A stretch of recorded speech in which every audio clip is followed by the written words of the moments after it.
The following audio may contain coarse language and other material that may not be suitable for a younger audience. Viewer discretion is advised. Also, we may spoil anything and everything, so you have been warned.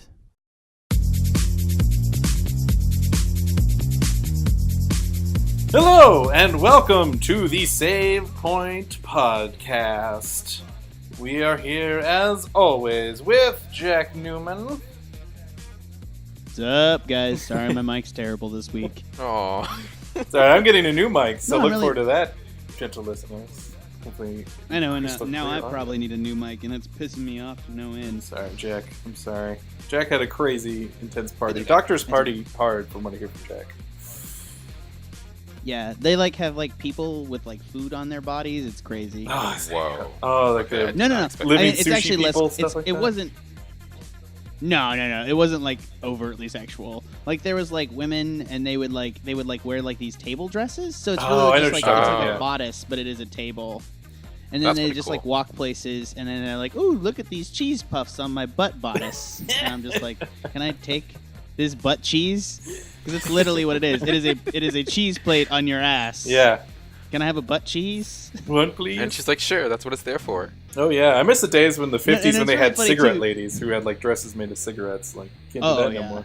Yeah, well, those cigarette. I'm sorry, that is I'm sure there are people out there that have very specific fetishes for cigarette ladies in those specific dresses. Yeah, totally. Because you just know that somebody's got every poster of a cigarette lady ever, and it's just you just yanking it hard. It's I wish it was in the 50s. No one knew what they had.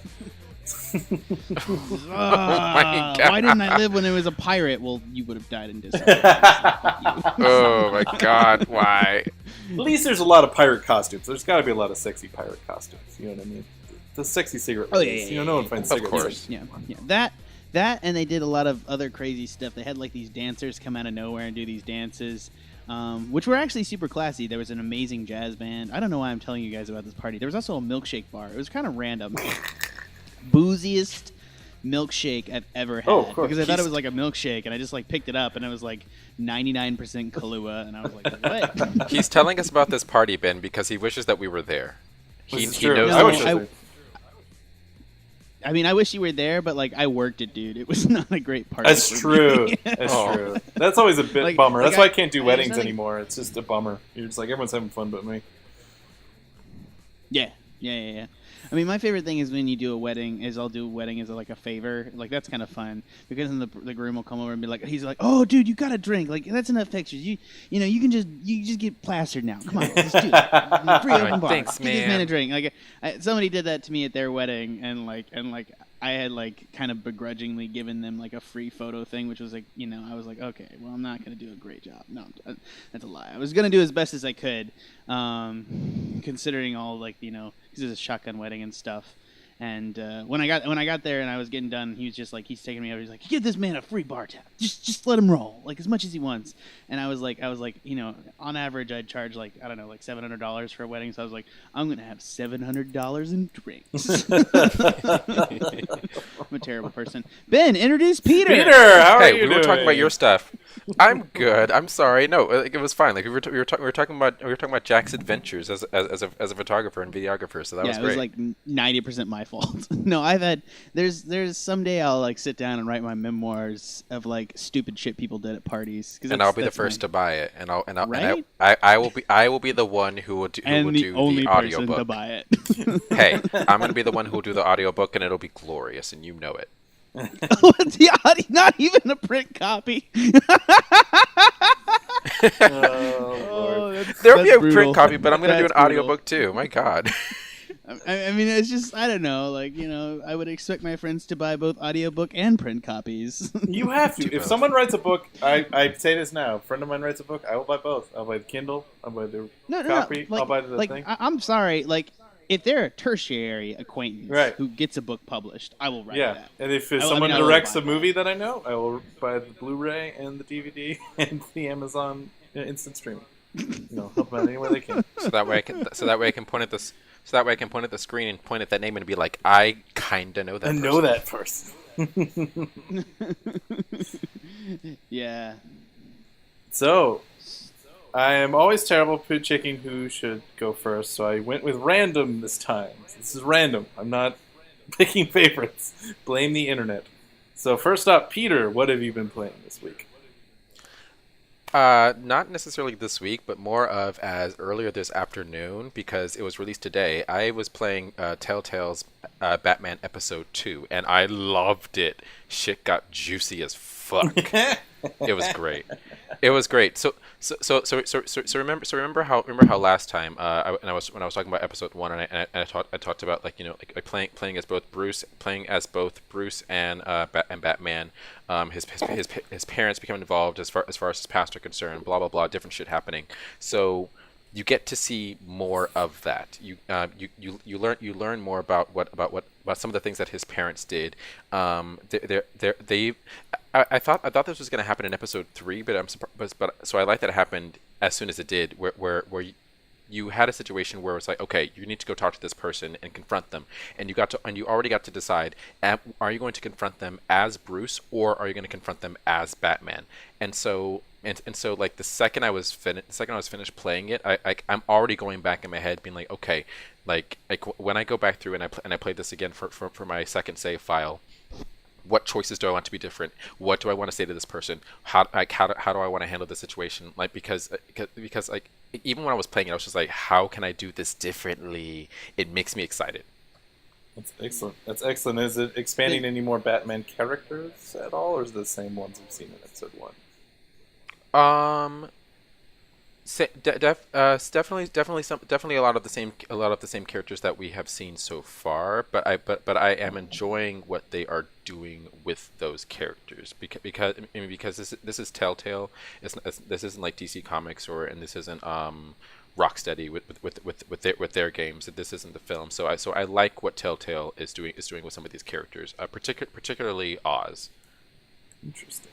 Yeah. So if you don't actually mind me jumping in line, go for it. I want to talk about kind of the same thing, and we'll get to the main topic, which is essentially about Telltale. So I'm just breaking it down. So I went ahead and bought the Batman game on Peter's recommendation and started playing it because I was going to play it all the way through. I mean, my typical thing with a Telltale game is wait till everything's released and then play it. I find that to be a much more fulfilling, and I mean, except unless you're playing The Walking Dead, because like playing the first part of that game, like nothing beats that. Like as opposed to, I'm not sure that Clementon's and second and tertiary installments are nearly as good. But again, we'll come back to that. But the big part I wanted to say is that this is the Arkham Origins that I really, really, really wanted. I love how they're going back in time and hitting up these original stories. Like Catwoman is still kind of a bad guy. Like she's still bad. Yeah. You know, Harvey Dent is like pre-transformation. Yeah. Harvey Dent like running for mayor and he's throwing a fundraiser for him. Oswald Cobblepot is going by Cobblepot and he's still like, you know, Bruce's old friend, and they meet and they're talking about revolution in Gotham. Like this is like, I mean, as much as year one Batman is super fucking overplayed, and I get that it is, like I really do agree with the people that like, we need to go back to the campier elements, or like, we've had Batman has always been the deconstruction element of the superhero genre, and the Avengers and kind of the new Marvel has been the reconstruction element of taking it back to kind of like more of a, like not grimy, but taking it back halfway and having kind of the splitting the difference. Between the two, kind of between camp and grimy, gritty terribleness. The issue with this is that, this is kind of, to me, what the newer Batman films need to be in terms of reconstruction. It needs to embrace the brutality of Batman, but at the same time, can still add it in those fun moments, and you can have more of an even, balanced movie. Which I'm just saying is like my critique of this is that this is kind of what I want out of a Batman movie, essentially. That's fascinating. That's fascinating, and I feel like that's what I'm going to be excited for. I'm not going to play this game personally until all episodes are out. That's just how I do with Telltale Games now. I played Wolf Among Us month to month, and it was just I got disconnected from the story. It's just too far apart. Right. Unlike That's fair. TV show where like Definitely. it's a week apart, when it's a month apart. I forgot characters. I forgot what happened. So that was sort of frustrating. So for me, just how I'm going to play it from now on. I respect the episodic model, but I think I'm going to do it now on as a. So especially since they're sort of storytelling based, I'm just going to wait till it's all out. Oh yeah. and play it all in a weekend too fast. One of my favorite things is that I quit the Wolf Among Us on episode 2 because like there was such a long drawback between the two. I was like, I don't remember. I don't want to pick this up. And then Katie bought the whole thing on her iPad, and I played it. And I hate playing it on the iPad, but I played through it on the iPad, and it was great. Like in one sit-down run. You know what I mean? Right. Like it was much. I found it much more. I don't know. Same thing with Game of Thrones, especially the Game of Thrones Telltale Games, because those shits are a little bit. To me, that's a little bit confusing, and you see like there's this weird uncanny element with those. But I think that's a little much on. Ben, what are you playing? Sorry, we need to save some of this for the Telltale, for the actual main topic of the show. Well, I am playing, finally, The Witness, which was just released on Xbox One. Everyone else got to play this months and months ago in January when it's released on PS4 and play PC, but I don't have PC to play it well enough, so I was waiting for Xbox One. And finally, I was going through new games. I was actually about to buy the BioShock re-release, and I saw The Witness. Oh, the BioShock collection, yeah. Yeah, but actually, I was like, I'm feeling this, actually. I'm feeling this. Because I've played every BioShock game before. Everything they offer in there I've played before. Like, through even the DLC I've played. So, I was like, let's do something new. Let's do something interesting. And it's really, really fascinating. For those who don't know, The Witness is the second game, long in development game from Jonathan Blow. Most obviously known for his first game, Braid, which was one of the first big art games of the new indie game movement. Oh my god, yeah, Braid. That game is crazy. Yeah, a very famous game that was sort of was one of the big breakout hits of indie game movement in the early time. Featured in indie game the movie. I mean, I would say that exactly. The indie game movie things like Fez and Braid and I think Super Meat really Boy. Ones. Yeah. Super.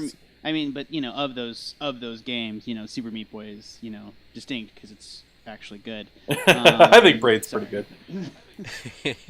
I like Braid. I think Braid has some good storytelling elements as opposed to necessarily being a fun, engaging game.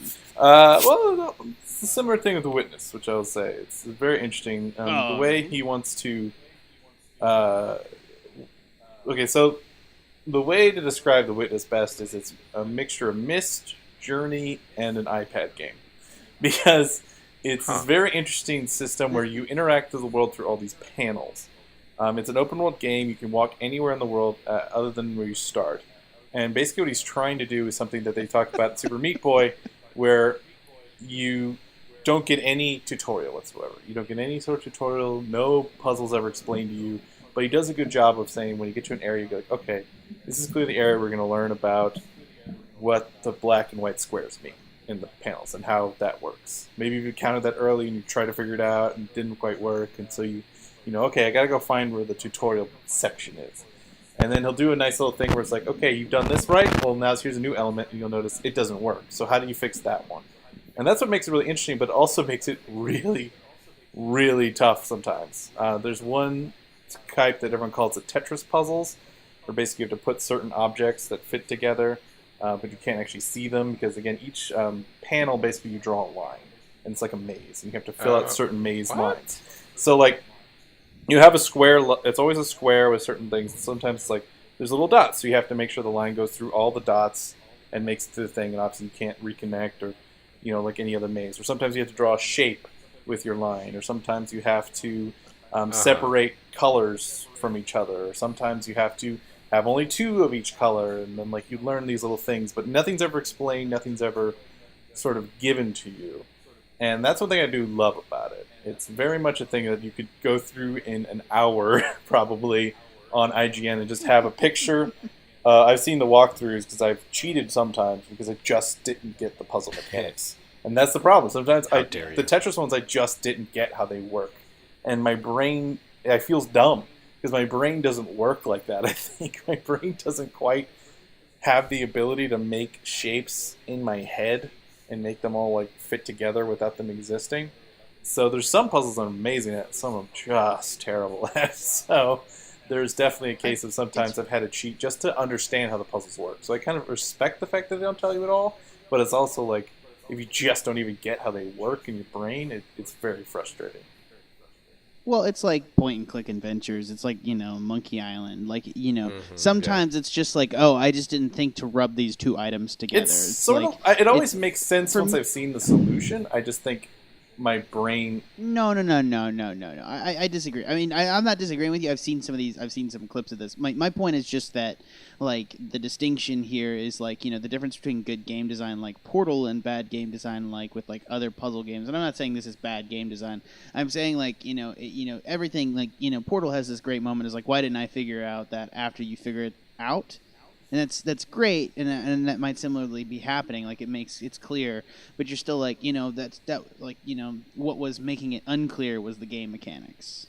I don't think necessarily that. I think it's more just the fact that he puts a lot of faith in you, and so you have to expect that from yourself in a sense. Like, and there are just certain puzzles I think that your brain may just not be capable of understanding, just because you don't think that certain way. You don't think laterally or bizarrely or in a different way. You know what I mean? And so, like, that's where I'm having trouble, is like trying to understand that that's all right, but also appreciating the game for what it does. Because I do appreciate that the game is very open. I disagree with some criticisms who say it's just a fancy world with an iPad game in it, because it does actually use the world. Or sometimes you use sound design. Sound design is amazing in this game.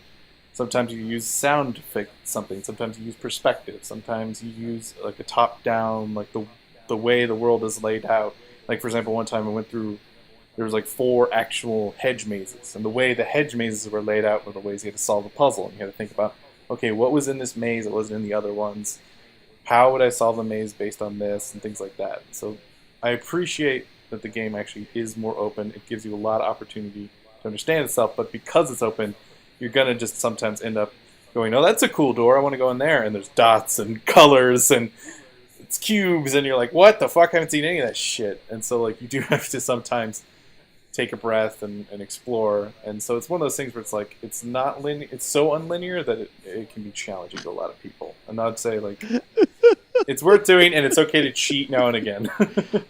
It's not you, man. I'm sorry. Like, I was googling The Witness, and I came across like the 1984 film the movie of like Harrison Ford in the Amish community. Oh, Witness, yeah. Stupid hat. Yeah. Oh my yeah, and I was like God, Googling, and I yes. was like, what is this movie? Dude, that'd be so... Sorry, I want to make guys. a mod where, like, it's very clearly... because you can only see your shadow. Like, And I would love the shadow to be yeah. Harrison Ford in Witness.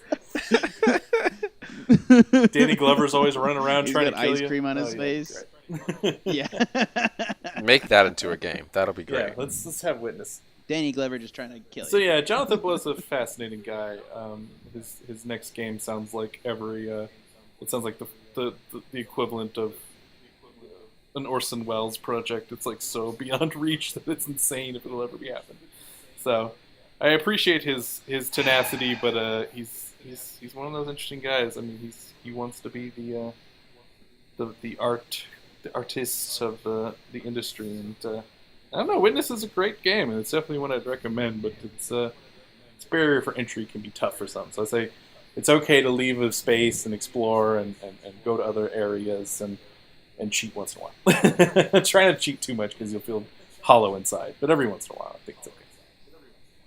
So that's for me with the Witness. I think I'll say this. I think Jonathan Blow kind of represents this indie game mindset, which is good to some extent, as you could say that indie games can be better than AAA games. Like, but that's not where we are anymore. Like, now people kind of like, I feel like that bubble's bursting a little bit, especially with like stuff like No Man's Sky, where we're seeing is like, there's always going to budgetary restrictions for indie games if we expect great things out of them. Like, at some point you're not gonna, the face of gaming will not change by the hands of the indie game. They will innovate on what exists and what's available to them. I don't think he's trying to change the way. I think he's just trying to make what he finds fascinating, which is what I appreciate. But it just changes your expectation of an indie game, and I think that's the thing is like, when we were saying that indie games were great, we were like, hey, these are blowing our expectations of what this should be.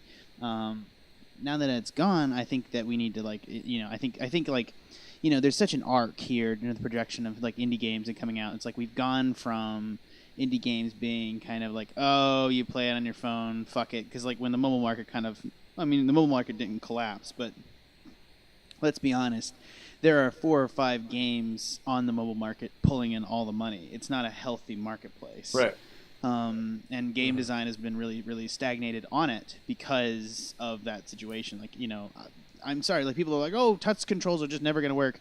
Bullshit. Like the reason like NVIDIA and all this stuff that you can plug it's so easy to like plug a controller into your phone and that thing has the processing power to do PS2 level games. Like why the fuck don't we have that? Just because there's no need for it with like how stilted the mobile market is. So that in combination of this, it just showed us that these smaller games could be made and could be made well and could be in competition with the big ones. But at the same time, I think we need to reevaluate that because now we're starting to say like, oh, these games should be really pushing the expectations of what they are. And I don't think, other than that first generation of Braid and stuff, that they're going to.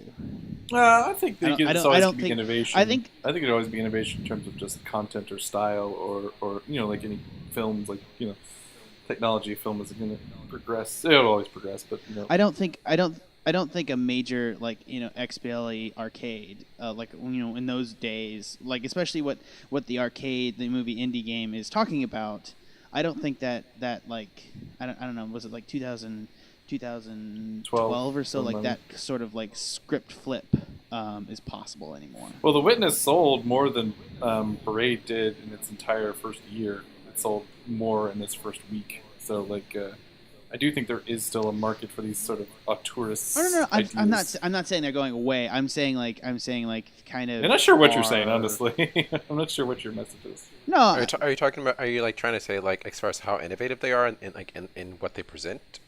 No, I'm not saying they are innovative. I'm saying like I think the criticism and kind of I'm saying like our ratings of these games are inflated on the basis of the fact that they are independent. I don't think that's it. I think if this was a game where I didn't know it was Jonathan Blow and it didn't have that, the problem is would I have bought this game if I didn't know it was Jonathan Blow? I don't know. I mean, it's a similar problem with movies and things like that. And keep in mind, I haven't played The Witness, so like I'm totally going off Braid. Yeah, I'm going off Braid and like some of the. But I, on its own, if The Witness just came out of Ubisoft or someone like big company and was like, hey, it's a small game we made, see if you like it, I still would really appreciate it because I think it does really interesting things in terms of exploration, in terms of you figuring out on your own. Obviously, the internet was always there for you to cheat, but it's a game that kind of makes you feel hollow when you cheat, which it's not that it's fault, it's just the way it is. I disagree entirely.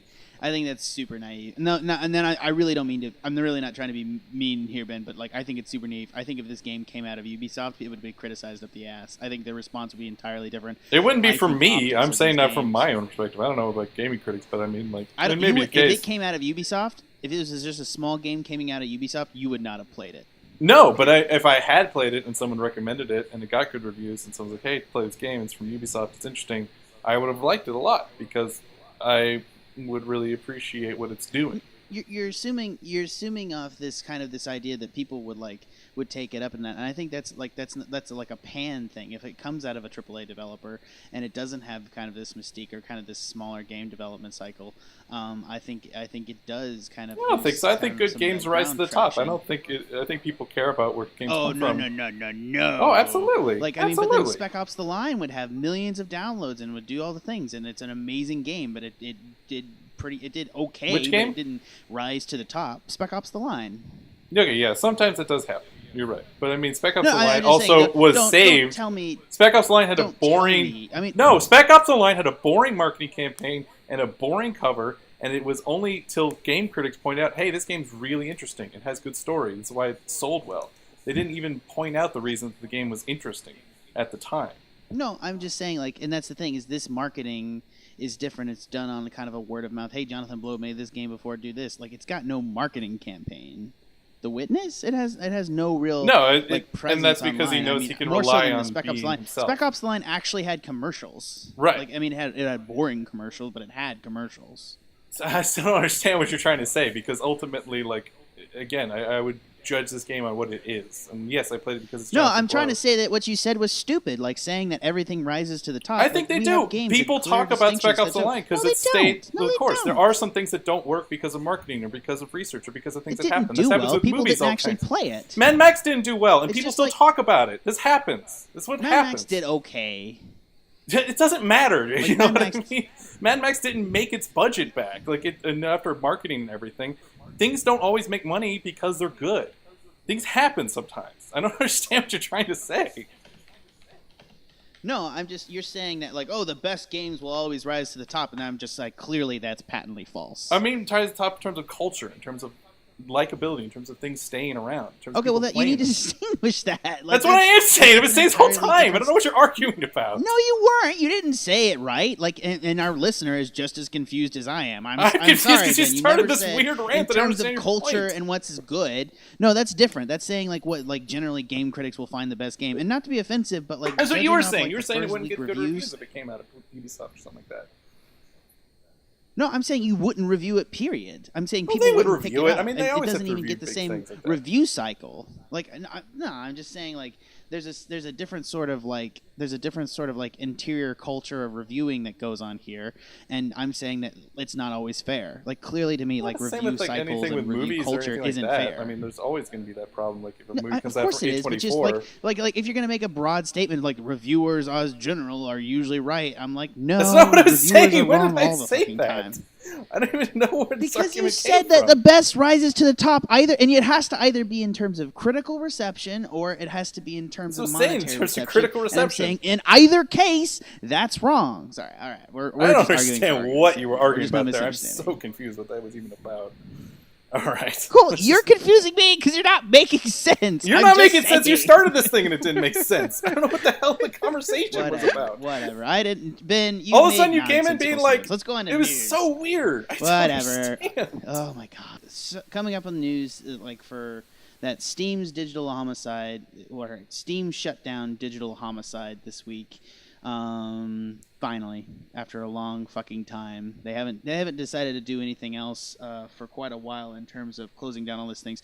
As you guys might know, Digital Homicide has famously gotten into a kerfuffle with Jim Sterling and attacked various reviewers. They did a lot of shady things. They're essentially like a shovelware company, taking game assets and flipping them into very very basically broken games and putting them out there and giving them similar titles. Essentially like what is it? The Asylum? Yeah, the Asylum essentially for games with similar titles, concepts. I mean, they don't really pirate any individual game concepts, but they just put them out there and get them on Steam Greenlight, and then it gets bought up, and they put enough content out there that enough of it's at least bought once or twice to the fact that they will make a profit. Jim Sterling famously said, "Hey, this is all shovelware content. This is pieces of shit. Like, don't buy this." And they proceeded to sue him, and now they've actually gone and kind of harassed some of the people that gave them negative reviews. They continue to have a general breakdown, and as of now, Steam has finally said, "Fuck you guys," and removed them. What do you think this means for Greenlight as a whole, guys? Well, hopefully it means that, as we said, that Valve is maybe getting a little bit better. We've seen a lot of these sort of stories. I think the difference is Digital Homicide, is that the terrible name of that company? They went one step further and actually literally got a subpoena from an Arizona judge to get like people's identities, from Steam and giving bad reviews. It's like, oh god, I don't know why a judge allowed that. That's so terrible. You can just tell that's the problem in terms of lawyers like not understanding video game culture and the industry, but that's a whole different matter. Why do you think it took this long for Steam to get rid of them? I think that Meaning it's like they're subpoena. becoming I mean, more when you have controlling. something that insane like that, oh hey, the judge says now they can legally find out who said these bad things about them and do whatever they want to them. Like, oh god, that's terrible. Like, I think that's just a level of like infringement, and it also goes against like Valve's like privacy policies and things like that. So like, I think it's also just it was more of an attack on Valve than just their users, which is probably why a problem that it should have happened earlier and should have happened to more developers and things like that. But I don't know, it's an interesting development, and I don't know if it's going to change much, if there's going to be that more people that are that horrible about it. There's always been Steam people who sell vaporware and then trash their own critics and don't allow reviews and send out copyright takedown notices on YouTube videos and stuff like that. So it's part of a general problem in the industry that I don't think Valve's going to solve, but it's at least a good sign that maybe there are limits. My point being is that I don't really think that they're particularly bad. I mean, for me, like, these kind of douchebags kind of exist in all fast, like, you have product flippers on eBay. You have guys that'll go in and just like resell items and literally take like the Amazon order, add $20 and pocket the change, selling it on eBay. And literally when they get an order, they get it on Amazon and literally send it on Amazon. Yeah, so no, I your heard this whole box from podcast eBay about can this. literally It's be. fascinating. I mean, yeah. It was Planet Money. Yeah. wasn't it? We both the same one. I just listened to the same podcast. I'll pull up the number because it's a great podcast. You guys should listen to. It's an excellent episode. Yeah.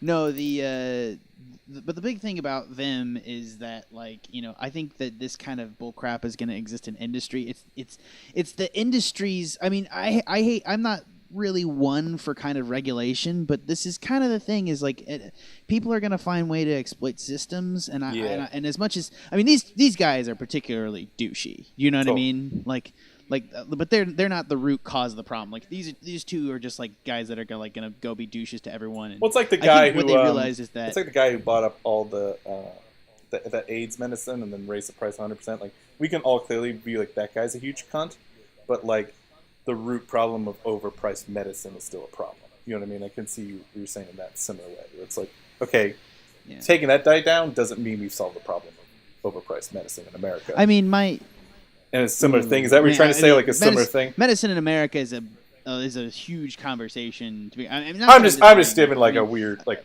basic example. Would you say it's a similar thing to that? I totally know what you mean. Yeah. You say it's similar to that, where it's like taking these one guys out isn't going to change any sort of like the bigger problem. No, I think the bigger deal here is actually like saying like negative press is good press. It's like I think that's the issue. Is like Digital Homicide probably made money off Jim Sterling. Like that's my only take on this. Like especially on all this ridiculousness. Yeah. Like the fact that they went in and did like this. And if you guys want to go cringe, that is actually one of my favorite things of all time. Go listen to the. They invited Jim Sterling to come and have a digital conversation with them, where they essentially like had a podcast where they went through all their accusations of him, and like it's just like name calling. It is the most cringe-worthy piece of. It's like the most cringe-worthy thing on the internet because like the loops and shit that they jump through to do. Oh, it's like insane, and it's just like if like I heard this grown man's voice like in the real world, I would just like freak out because you don't know what the fuck he's gonna do. Like like seriously, it's just like you're just like you're an insane person. Like you could justify killing me. I have no doubt about it.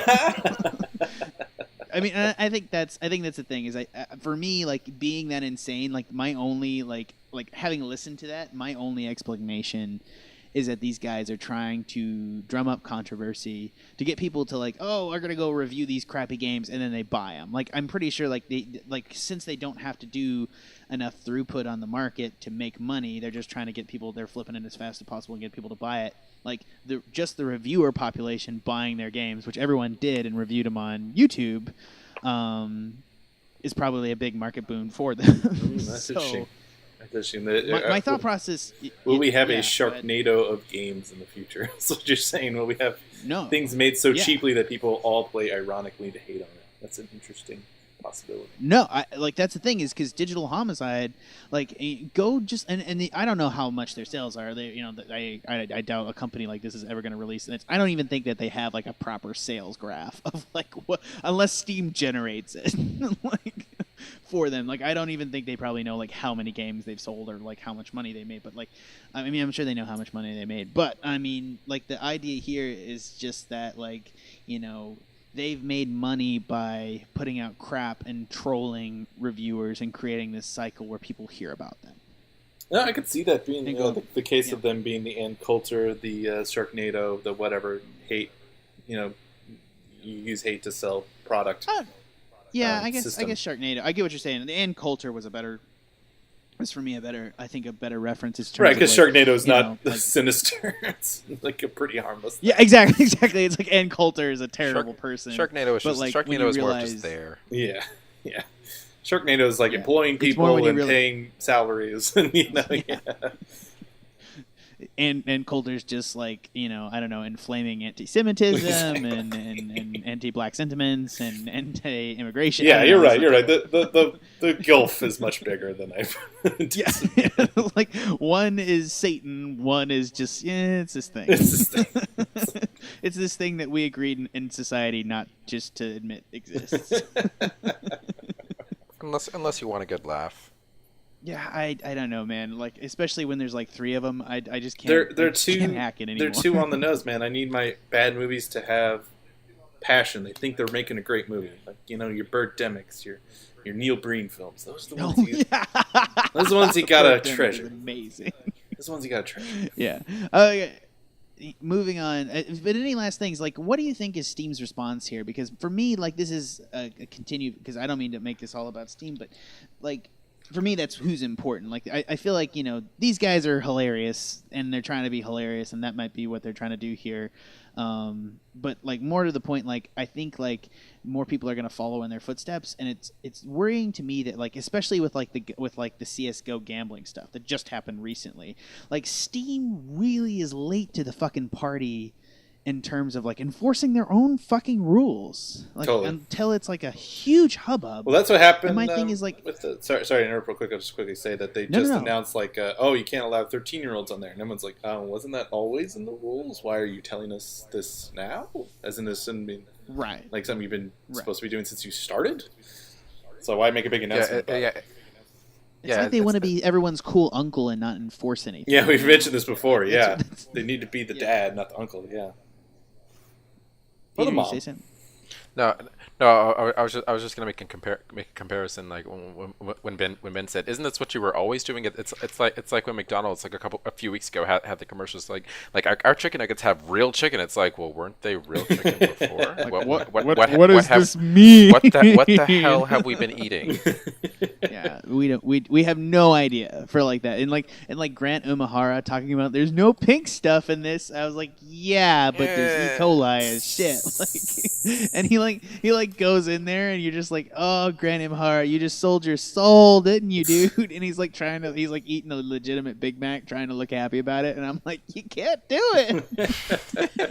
No because one can. Nothing tops Domino's, their campaign of "We're sorry, we were just so terrible.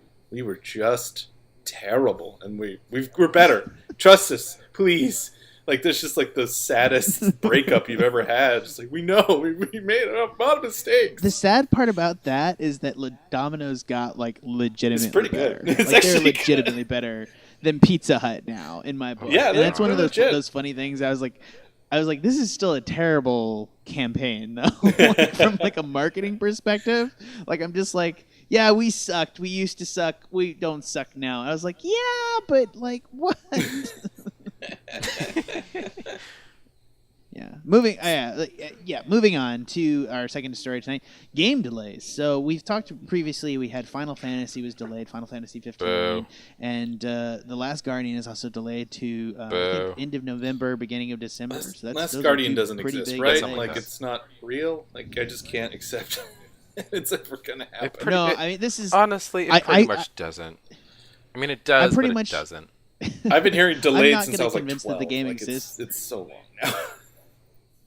Wait. Not that long, but I mean, it's been developed since like 2007, 6, like a long. Yeah, time. we were in high school. We were in high school when this game began development. This game has pretty much been in development almost as long as Final Fantasy Versus 13/15, which also will never really exist, probably. I mean, along with Kingdom Hearts 3 and Half-Life 3, they're all in a cloud that never will happen. I have already resigned to the fact that Kingdom Hearts 3 probably won't be released until like 2019, 2020. After Kingdom Hearts 2.9.6 just keeps sneaking in. Yeah, Kingdom Hearts just keeps sneaking in more and more lore. Like, I got freaked out the other day because I consider myself a Kingdom Hearts lore aficionado, the trailer was great. and I had not I had not. Well, no, I see the trailer, but I had not like played the game with all the stupid horse mask people because it's like a mobile game, and I was like, "What the that's what fuck? they're from. Oh yeah. Stop Yeah, you're like, sneaking no, yeah. all the story into mobile games." Yeah, like Chain all of of Memories. No, yeah, all of that shit is like Kingdom Hearts chi. But Jack, I think the reason why we didn't play it is because because to my knowledge, like at least initially, that game was only released in Japan, and that was it. So there's no way we could Yeah, there's there's no way like we some could have gotten it online anyway. MMO game, right? That's only in Japan or something like that. If I'm Something like mistaken. that. Well, wasn't there like they're doing that now, where they're doing like MMOs in Japan? Like, there's going to be like a Halo Online experience or something along those lines. I think think so. I don't Or know. was that? I might have been canceled. I need to double check that. Also on the game delays list is the Fractured Butthole was delayed, but this one's the longest one till I believe like mid-February. Yeah, Oh my Q1, God. Q1 2017. Yeah, and it was coming up Just specify soon. Q1. Yeah, Dude. It's- So it was- they waited on that to the last minute. they really did. I They mean, really which makes did. me think that it is like a technical issue. Is all I can think, like a pretty hefty technical issue. It must Yeah, be. that's what It's it so sounds interesting. These games, like particularly the South Park one, took so long, and it's like it's kind of crazy to think we took till this generation and that much technical prowess and honing to make it look like crappy cardboard cutouts. But it does. It's one thing that's Yeah. very impressive about the original game. Is it did feel like an episode. And so Yeah, I remember, appreciate I remember the that time being they a thing take that they on this. pointed out. Yeah, I mean, with this, especially with like, I kind of loved the Stick of did Truth. too. I'm sorry, like, it was kind of weird. I mean, I'm sorry, like, but like one of my things is like someone was saying, do you think it's because it's an RPG, it's gonna compete with Final Fantasy 15 and Persona and all these other RPGs? And I was like, No. no Dude. one is buying Like, dude, this shut up. game to have an RPG. No, and No one on earth, like. the game makers themselves have pointed out in like the recent trailers how like kind of backwards the like how like mediocre the gameplay itself was. Like the battle mechanics were fine. They weren't amazing, but they were serviceable. But you play the game for fucking playing South Park. You know, like in that sense, it delivers wonderfully because you have the creators, you have the voice, you play a South Park game. That's the people who are going to buy that. People are going to buy it for a great RPG Right. experience. They're going to buy it to play a cool, I funny think the thing. thing is like the like the writing is there with South Park. Totally, It's the Stanley big deal. Parable's a fine. I Yeah. disagree. I mean, Ben, I disagree. I think the game's mechanics were not just serviceable, but like they were pretty good. I mean, I wouldn't have called them like in terms of like any other RPG that you play. I would argue that it probably has the worst of it. But it's like there's some really bad JRPGs out there, man. Like That's fair. I guess I really, just don't really play that bad many, so I stuff. play typically like. Yeah, I don't play that many Like JRPGs, you play so like there's probably a lot. if you play that I'm like missing. Chrono Trigger and Final Fantasy, like those are the Yeah, best. exactly. Like, I played they're the better. cream of the crop. They're better Of than course, this. Like, this is rock bottom in terms of. I go like, top think shelf of, RPG, the yeah. JRPGs. Yeah, I go top shelf. Exactly. RPG. No, especially if you're gonna put 50 fucking hours into a game. Seriously. Like, yeah, you're not gonna play some I don't know, some like Lightning X2 bullshit, whatever that fucking game is. It's actually supposedly very good. Alyssa, my ex, Um, loves X2. She says it's like the best. Yeah. It's actually fun unfortunate because it's and one of it's the best fun like battle and mechanics, but it's like the dumbest game because it's all just like, what silly costumes can you wear? Like it shouldn't be like a Barbie horse Let's adventure. find out. It's exactly like Final Fantasy X-2 was. That's what I'm with thinking of, 10-2. costumes, That's what I was but thinking it of. actually had a very deep, complicated like. It's a great battle mechanic. system, and it was like Based on Is it costumes. really? I've never actually played it, so I wouldn't know. It's And it's no so one cheesy played because you 12, but all 12 is like. yeah, you just have to collect costumes, and like your battle mechanic changes on costumes. So you feel so stupid because you're like, I gotta get in a giant panda costume now. But like the That panda's sounds so perfect in awesome. terms of like contracting with the. That sounds amazing. Why would you not want to dress up as dress up? It's like playing Halloween for every single battle you go into. Duh. You might love this Come game, on, Peter. people. You should probably buy it. I probably. I mean, should. I love 10. 10-2 is like the campiest fucking thing It's so ever. silly. Like, Which sounds it is, amazing. It is amazing, and I'm not gonna lie to you. Like on my PS Vita, like I have like the 10 and 10-2, like the Final Fantasy X collection, and I love that game on Vita. Like that is just the best sort of portable RPG experience. I'm sorry, like Fire Emblem I love too, and I love all those games, but like Sometimes you getting a eat schlock. PS2 generation RPG on a handheld is just like the best. Yeah. Which is he's why, like, totally I great. really hope that like they continue to support Vita long enough for them to get like Final Fantasy VII remastered onto the Vita, and then I'll be like I'll die happily. That'd be nice. That'd be nice. Or like a remastered Chrono Trigger. Oh my god, Jesus, I would kill for that. Still haven't Yeah. finished that game. Even when I had it on my last laptop, I was so far and away from even being like a quarter of the way through. It was kind of sad. That game like freaked me out when I first played it because I didn't realize you can go to the boss like right away. Like that's the whole thing about that game. And, Wait, are you serious? Yeah, you can go to the final boss like at any time, dear. it's terrifying because you shouldn't go to the boss at any time. You should be ready for that. For those of you that are just enjoy pain here. Exactly. There's like 7 ways to beat that game or something. That's crazy. There's like, And they all have different endings, I'm sure. oh, of course. All right, we're very far into this cast, and we haven't gotten to the topic of the show yet. That's Oh Lord. Peter, do you want to introduce it? Yeah, sure. To the best of my abilities. Telltale Games. Yeah. So American independent video game developer and publisher. It's been around since, surprisingly, at least to me, 2004. Can you believe that actually? I mean, Yeah, because I used to I mean, just like- know them as like the Sam and Max guys. Like they were just doing Right, the yeah, Sam and Max. games and stuff. Yeah. Never played any of those games, but I definitely knew about them when they happened. But in recent years they have come more into fame because of their Walking Dead games, season 1 and season 2, The Wolf Among Us. They also did Tales of the Borderlands in 2014, which is pretty. Is Really well written. to my mind their best game. Yeah, really Yeah, well it's like I haven't played it, but I've seen some clips of it. Pretty damn funny game. Like I need to pick that up.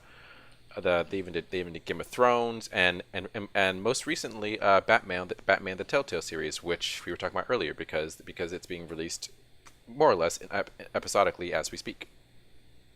Yeah. So, I mean, for me, like, Telltale, I'll never forget when it won, and I think we were all there for that, when it won their first game. That kind of went, I mean, they've kind of stuck to a very, very similar formula here for As far a as their while narrative now. and their choices, They're going around the same lines, but that formula is a winning one, and how they essentially do it is, I remember when they won the Spike Video Game Awards, and it was kind of an upset because I think Batman was out that year, I think which is Arkham ironic. Asylum Now or thinking about it something. now, Arkham City. Yeah. It was Arkham City, and it was Yeah. a huge upset that they lost to The Walking Dead, which was their first game, and also arguably one of their best, because I think the impact of the style for the first time I played it was really, really good. And I don't think it's gotten better for me a little bit from there. But, I mean, Well, that's the the writing thing. has improved, but I think Yeah. Go ahead. Well, that's what I'm saying. no, Like, go ahead. I think, yeah. For me, Telltale is sort of like when you see a really good actor the first time, and then you see them in more movies, and you realize, oh, that's what you do. Like, you see their moves, Right. you see their dudes, and it doesn't make them worse, but I think it makes them you just a little bit more obvious Predictable. in that thing. Yeah, where like when I played Walking Dead, I was like, oh my god, this is like so crazy. And then Right. once you play Wolf Among Us, and once you play Tell, you're like, okay, that's going to come back in this way. You're going to tell the story like this. These two characters are kind of interchangeable. One could die if I pick Right. this. One could die if I pick that. Like, we're always going to end up in the same place. Like, and not that it's bad. I understand that these games have limitations and they have their problems. And some people are so pissed off about all that. But I think they are still good storytellers. That's why it keeps me coming back. Even if I do know those things, it is to me, for me at least, like, I see what you're doing, but I still enjoy it. You know, it's sort of like a Wes Anderson or something like that. Where like, I know when I go to a Wes Anderson movie, kind of go to the beats and the things, but I'm still going to love the storytelling that he gives me. So I'm still going to come back. Whereas some Right. people are going to go Or like, it's- oh, or I've it's like- seen that same or- movie 90 times. You know, I'm done. Yeah. Or it's like whenever you see Johnny Depp in certain movies, he's going to be weird, quirky, and zany, but at least for the most part you enjoy his performance because he does it so well. Right. He does a specific thing, but if you're into that Very specific thing and specific. you want to see it again, you're going to like it. You know, I think it's the same you'll with go see Telltale it. for me. I don't know if you guys feel the same about that. I think for me, like, I mean, this is kind of the same kind of argument that I had with Abzu. I think, like, once I've done a thing, like, I want to see how you're going to evolve it, and I think Telltale has no interest in involving their own engine and involving the storytelling that they essentially created. Right. That's where the And frustration this, I can get coming from. Yeah. Mm-hmm. No, and it's not to say that what they're doing isn't cool. I like it. I just think that sometimes, like I feel like specifically the one that it comes to mind for me was Game of Thrones. Felt like it was shit out a little bit. And I don't even mean that in like a mean way. There were some amazing moments in that game, but I just kept feeling it was the weird way that we weren't like, in the Batman Telltale games, like, and you're not engaging with the actual Walking Dead characters, but like, they're not like popping in and out of things, you know what I mean? But like, the story is about Clementine and like her dad and like everything that happens to them. It's a very powerful moment for that, and I think the issues like with some of the other games, it's like, oh, and look at this, here's Jon Snow, oh, that's quirky, and I think that's like, I feel like that's something that bothers me sometimes about their games. It's like sometimes I can see the writing take backseat sometimes for like game development, and it's kind of this weird back and forth thing where I can tell it's like, oh, they felt like they needed to include a thing here, like there had to be some moments. Whereas I feel like that's not as much. I feel like Batman is pretty fucking perfect for this sort of storytelling. That is I think the thing that's really surprised me. Yeah, this is the Arkham Origins I wanted, as opposed to like fucking Arkham Origins. Well, exactly. Oh my God, that game. I think we are interested in the origin of Batman past the murder of his parents. Like we all have seen that a lot, but I think that first year one stuff has always fascinated me and hasn't been done a lot. I think other than Batman Begins is the only major movie that did it really, like the actual how do I get my things and how do I become this person, right? And again, I think there is I agree. Like, this is where I agree. Where it's like Jurassic Park game, not what I would want Telltale doing, which they have done. Which I point out because no one remembers that game because it's not very good. Was that Telltale? That was Telltale. Yeah, that was Telltale. Yeah. Oh, that's brutal. Yeah, dude. That was way bad. back. I played that. Yes, way back in 2011. Yeah, it was a terrible game because that's a game that should involve like either adventure or a lot more exploration, which Telltale isn't super about. Like Batman, like that's great. Like that's a great idea to like let's do a story about Bruce Wayne. Like let's do a story where Bruce Wayne's as important as Batman. You can carry the gravitas through conversations, which is exactly what they do. It's like we're not going to see you don't have to have the fucking Two-Face be Two-Face from the start. It's like we're gonna have this slow build up because it's about the emotional impetus of him becoming Two-Face. This is the most interesting part of the characters. I'm telling you, Two-Face after he became Two-Face is a boring fucking character. Typically, yeah.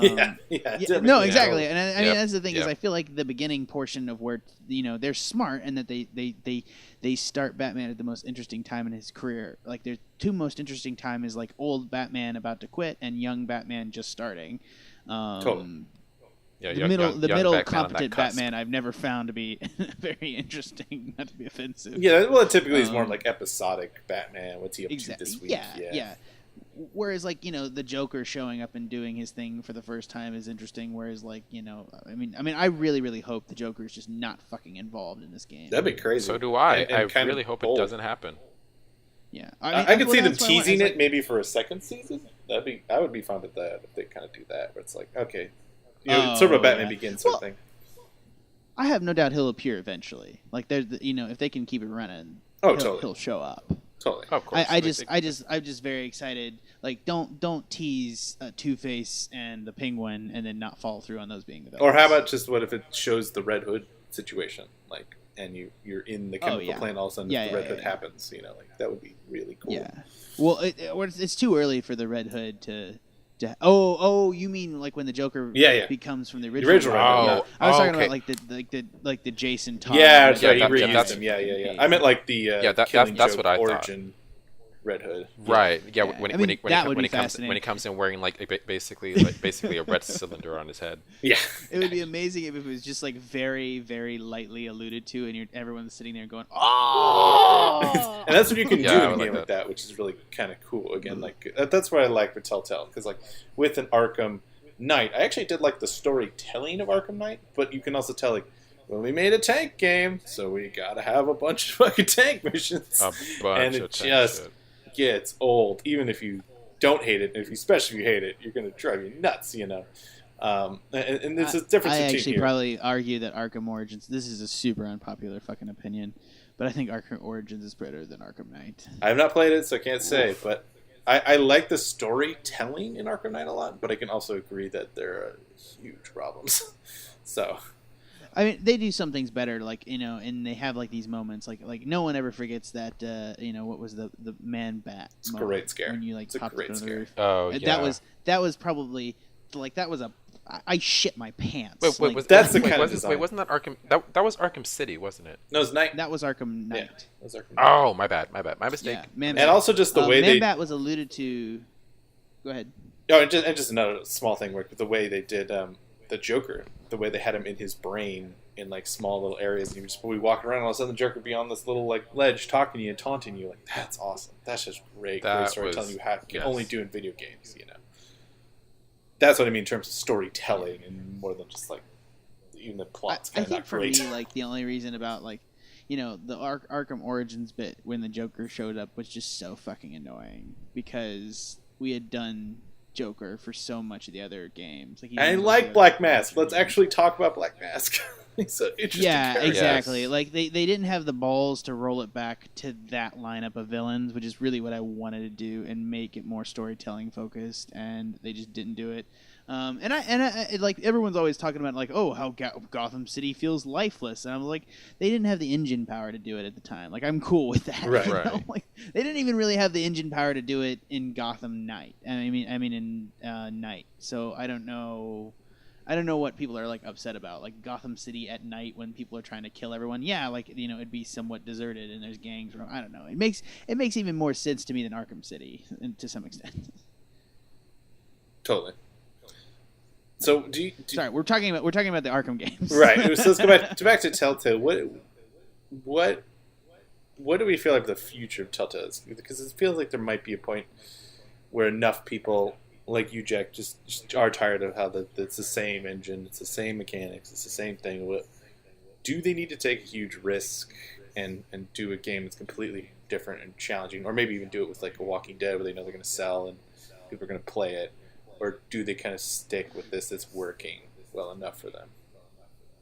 If they have good storytelling, I'll come. And I think that's the thing. I think you agree with that. Right. I think my thing is if they took any risk, and I do mean that literally, they don't take any risks. If they took some risks, they could keep me strung on forever. Right. Like especially like that. I really want someone to come along and fucking challenge them, and that's what needs to happen. And this is the same sort of thing with Abzu, where Abzu is a natural competitor to the guys that made Journey, because it took some of the guys that made Journey and went off and made a game studio to make something like Journey. Yeah, I think it was the art director that went over to Giant Squid. Yeah, which apparently they needed whoever was doing that magic of making the mechanics smooth, because then you end up with Abzu and Loop-de-Loops. Loop-de-Loops! Loop-de-Loops and Austin Wintory. As long as I get that music, I'm good. Yeah, I'm just saying, I'm just saying, it's one of those things. It's like, it's not enough to just to not innovate, and that's the thing is like, especially like with games, like you realize like how good a game is because when somebody else does the same thing, you're like, oh, that kind of sucks.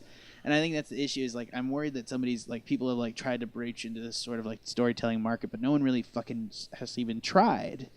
And I'm like, yeah, I mean, I would like this to be a diverse place and where people are like fighting over the rights to certain stories. Like make this the new style of like visual novel storytelling and expand in that. Like it really needs to take like a kind of a page out of the Japanese visual novel storytelling type, and this could be a really, really innovative game style. And it's just Telltale. Yeah, and so Telltale's not doing anything until they're challenged. Yeah, not necessarily visually, but more just how like we're gonna release this episodically, and it's going to be, lo and behold, 5 episodes. The only game that I can think of in recent memory that has done this is Life is Strange.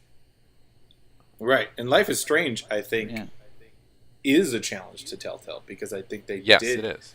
do a lot more with it. Telltale is a certain type of company. Like, they're going to tell a certain type of story, and they do that story well. But I feel like Life is Strange challenged the idea of like narrative in terms of like abstraction, and in terms of like different types of game mechanics, different types of storytelling styles. Like, they did a lot of things that are different, and I felt like did up that Telltale style in a way that was like, okay, we can go a little better. Telltale, we can expand a little bit more. And I'll admit to here not having played that game. I've not played Life is Strange. You definitely should. I've only yeah, you should. I mean, granted, Would like, for me, I've only played the first 2 episodes, but it's a good game. It's a really good game. Would you argue that it's the most innovative of their catalog?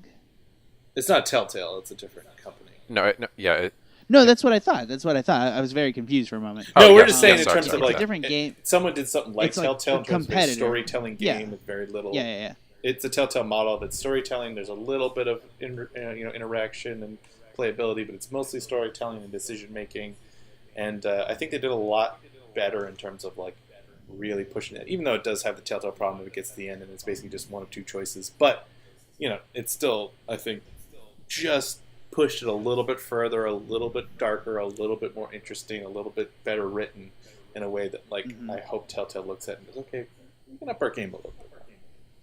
Well, I mean, I know Telltale, like their next new IP game that they're developing is gonna be some currently untitled Marvel game that should be released sometime next year. So if they were going to take the opportunity to kind of change at least something of what they do, take some kind of risk, that besides a Walking Dead game being released later this year, that could be a possible avenue for them to be like, okay, you know what, we can change something, we can try to see what else we can do. Yeah. I agree. Sorry. Peter nailed it. We were just quiet. Yeah. Yeah, I mean, it's like you got new titles, so you got new titles, so it's like try something new, like try something different. And that's what I hope. I mean, it's very different from the era of the LJNs where they just bought titles and crapped out garbage to make money off titles. Like, they do try to live up to the titles and what they do, but I don't think they always 100% are right for the material. Which is odd that Game of Thrones didn't work, because I feel like that's the perfect material, kind of. I mean, granted, there are a lot of action in Game of Thrones, but you don't have to have that. Game of Thrones is a lot of dialogue and political maneuvering and stuff, so it's odd that was the game. I think that's the game that was more like a disappointment than a Jurassic Park, because it was like, we should have probably done this well. But maybe Telltale just isn't up to the snuff of writing George R. Martin-esque dialogue. Or that kind of... I mean, even so, there's still a second season in development for that, so... That's all There's well. like a disconnect there, and I think that's the difference is like, why the fuck would Tales from the Borderland work as well as it does? Right? Humor. And humor. And I think that's what Telltale's better at. It comes back around to like the universe they're working in, and that's the thing is like they're like Telltale is able to like move around the order of events, and I feel like with Game of Thrones, there's this order of events that's very specifically happening in the background that affects their ability to do things. It's true. And, it's true. Yeah. Whereas Telltale Walking Dead, it's like being, the great thing about Walking Dead, the franchise, is that you can just have zombies anywhere. So it's like these people can be zombies away from everyone else. Maybe a character will come in and out, but he doesn't have to be there. Exactly. So. Yeah, I mean, look what's happening on TV. We have the TV show The Walking Dead, which is based off of the graphic novel, but then we also have Rise of the Walking Dead, which is happening on the West Coast. And Fear the Walking Dead, which different is group of people. Different group. Yeah, exactly. Yeah. Oh, I'm sorry. Fear of the Walking Dead. I think. Fear the Walking. Okay, I thought there was a third one. I wouldn't be surprised. Yeah, I'm sorry. I mistitled it. Fear of the Walking Dead. That's what I meant to say. Thank you for saying that. No, I thought there was. I literally thought there was a third one. I was like, I missed that. Like, of course, there's a third one. There's like 5 of them now, aren't there? Pretty much. Yeah. Might as well be. I haven't watched Walking Dead in a while. I know everyone else likes it. I'm just. Yeah, I just don't care to see Walking Dead anymore. I mean, unless it's in like game form. Totally. I want more Clementine story. That's all I need. Yeah. Please. Which at this point, I'm just like, I mean, I think the other thing that's going to happen is that like people get into these games and are just in it for the story at this point, and I think that's the thing is like I gotta know how Clementine ends because I gotta know how that whole thing ends, but damn, like I'm a little bit bored of it right now, or more recently. Yeah, that's why I think I'm excited for this Batman one, because of their upcoming slate. It's the one I'm most excited for from how you guys are talking about it. because it sounds like they are trying to at least, even if they aren't doing anything new in terms of themselves, at least they're doing something new in the franchise that I'm getting a little bored of myself, which is Batman. Like, I've just seen a lot of Batman stuff lately, so I'm excited for a different-ish take on it. Obviously, we've had year-long stuff before, but it's nice to see. It's totally fair to be kind of bored with Batman because let's look at DC. Like what are the two main properties that they do countless stuff for, and they don't really touch anyone else? Batman and Superman. Totally. I mean, that's why it's Wonder Woman movie finally. Yeah. Let's do it. Yeah. Like we're only just getting a Wonder Woman I can't talk. Wonder Woman film, like the third of the three cornerstones of the entire Justice League after how many years of being on, after how many years like after her TV show ended. Come on. The 70s? Yeah. Seriously. Basically. They had a Wonder Woman. I mean, there was going to be one with like a million years back in the day. Joss Whedon, but I guess he couldn't really work it out with Warner Brothers for his vision of it, what it was going to be. Yeah, so. I feel like Warner Brothers just likes to pick terrible people to write these movies. A little bit. A little bit. I mean, I don't know. Like, I don't mean to crap on them, but I'm just saying, like, I feel like for me, like, this is a great form of storytelling. But now that you guys have talked about it, I retract what I said. What? There are other people doing this. It's just a lot of this is taking the form of walking simulators and that sort of games. Yeah. Evolution, I think, is tied to it. There's like a lot of different variations. None of them are doing. I feel like Walking Dead and Telltale have like the best variation for me, in terms of pure storytelling. Because I feel like a walking simulator, I know a lot of people say that kind of as like an insult. I don't, because I fucking love games like that, and I'll stand by the fact that I actually do really like Dear Esther and like other games a little bit like that. Like, I like that quite a bit. So. No, I agree, and I think there is. I'm glad that there's a market for storytelling games. If Telltale's one of the bigger ones, but there are still ones that come across that do things like this. The Chinese box that did Dear Esther, and also did that. Everyone's Gone to the Rapture game, which nobody liked but me. I think it's like, I don't know. No, I actually didn't even know that was a game. So thank you for bringing that to my attention. I'll have to look that up later. It's just like Dear Esther, but bigger. It's just like there's no one around, and you walk around and you learn stuff. I'm gonna. Ben, I gotta disagree. You didn't like it? Like, I know everyone else hated it. I don't like it. No, it's cool. I mean, I think Dear Esther hits a particular. Again, we talked about it last week. Lighthouse porn, dude. It gets that lighthouse porn. Yeah, I get it. Like lighthouse. And like that ending is amazing. The fact that you have to. Yeah. Any game that forces you to do something like that, like the ending of that game, is immediately I love. Like, yeah. You know, Last of Us did that too. Like a similar thing, we have to do something really horrible that you have to do yourself. I think it's great. I love games that make you do that. That's what games will always have over movies in that sense. And that, like, what's their kind of artistic beauty that they can do is that they can force you to do things like that. And just like Last of Us, it doesn't give you the choice to make a decision. You just have to do the thing. That's what I love about it. Mm-hmm. And when I did it, I was like, oh, they let me do that. And that was the whole point. Oh, wow. Yeah, so that is true. Yeah, because they do it. There's that whole bit with the lighthouse is like, it's just a great moment because you get down and you're just like, oh my god, like I'm gonna do. Oh, okay, cool. That's what I was supposed to do. Jesus. Yeah. Thank God there's not a prompt. No, I know. Yeah, they're very smart. I mean, maybe for Dear Esther, because it was one of those first games. Like, I can totally bet that they didn't have like the money to fucking put a prompt on it. That would cost way too much. But it's still like, I'm not offhandedly going to say that it was a great stylistic choice, because I'm not entirely sure they had anything but like, you know, but like I don't know, like a Steam source and like some audio clips. Right. Like, that's all that game is. And some like test demo programs that they probably got for like free or got from like a stock, you know, video library or something. It's great. Yeah. No, that's exactly what that game is. But I love it all the same. And it's hilarious. And I understand that, like, you know, that Everyone's Gone to the Rapture is like the one that they did with actual money, but I feel like it loses something. When they have money, I just. When they have money, it's not good. Yeah, so does it happen? Let's not. It happens. George Lucas needed producers to tell him not to do things to make good movies. It happens sometimes. Yeah, and sometimes you needed to just be building this. I mean, I think it was much more impressive as a terrible demo that had some really, really good writing in it. Totally. They're like, okay, our demo's terrible, so we got to make sure the writing's really great.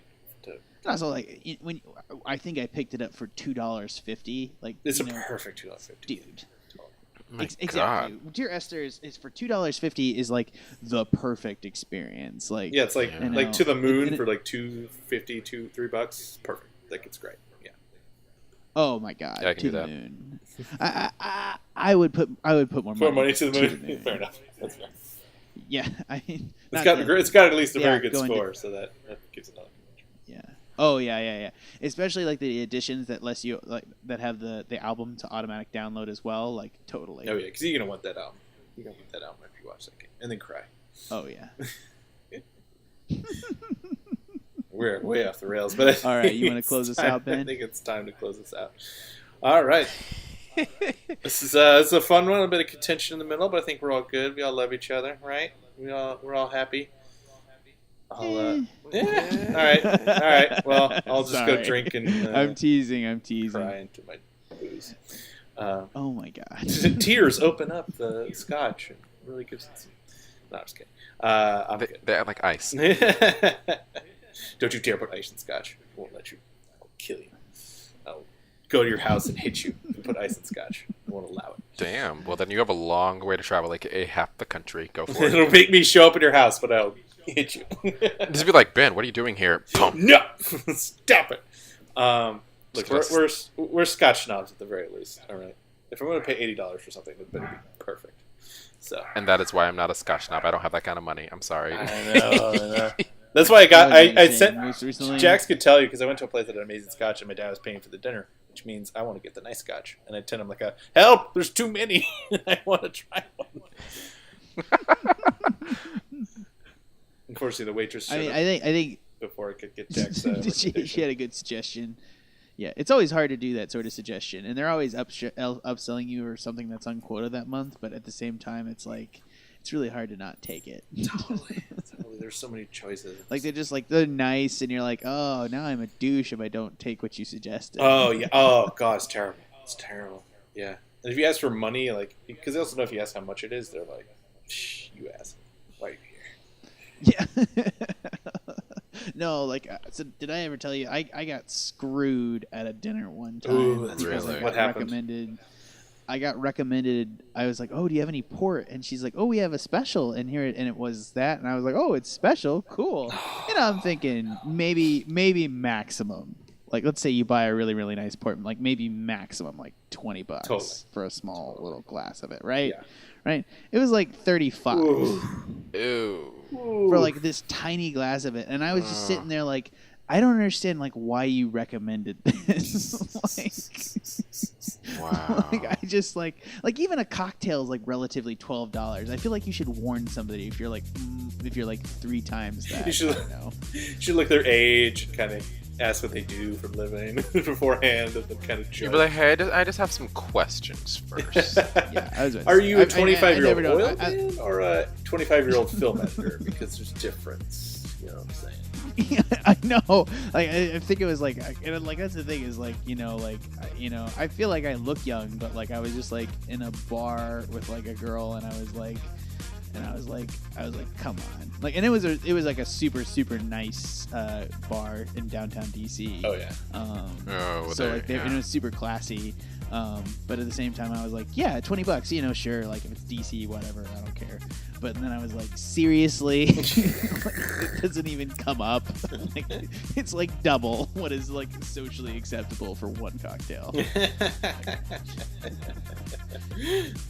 you want to do the pitch for the outro stuff, or I can do it real quick? I can do it, or you can do it. I'll do it. Who wants to do it? All right. You do it. I'm lazy. Do it. Head on over to Tuscan Shed Media Network, where you can see all our products. That's TuscanShed.com. You can go see the Movie Gang podcast, Save Point Gamecast, which you're listening to now, and Mania, which is a great anime-based podcast, as well as Geek Space 9. You can go listen to Ben and Peter watch along as they watch Deep Space Nine And maybe one day other Star Trek series. You Along never with know. Sarah, I might because she's continue there on. too, Yeah. and she's awesome. Oh yeah, We Sarah. love Well, her. I mean, you guys are here. Well, yeah, I know. I just want to name drop Sarah because we love her. No, yeah. Name drop. Sarah Picker. Love you, Sarah. And then we have also A Feast for Bros. It's currently off season, but with the recent Emmy nomination of Game of Thrones, I think it's the perfect time to pick it back up. People that are coming back on, because I know the last season before this one, a lot of people dropped it because it was so depressing. I think it's a recommendation to pick up Game of Thrones again because it gets good, and it's a perfect time to pick up our show and listen along. So go check out all those. If you want to head on over to Twitter and send us some questions, you can go to SavePoint GC. That's our handle at SavePointGC. That's our handle on Twitter. So go check that out and send us some interesting comments and send us what you think. Decide between me and Ben who's right on our argument where we just don't understand each other. And tell me what I was arguing about because I don't know. I'm so lost. You can't just oh my god. All right. Well, or just tell us that you hate our stupid arguments on our cast to begin with. That's fine. It's probably, That's totally acceptable. It's probably the bigger thing that you should do. So acceptable. And if we have got anything wrong, you're welcome to send us corrections, and I'll push them on the next cast. Thank you very much. Bye. Bye.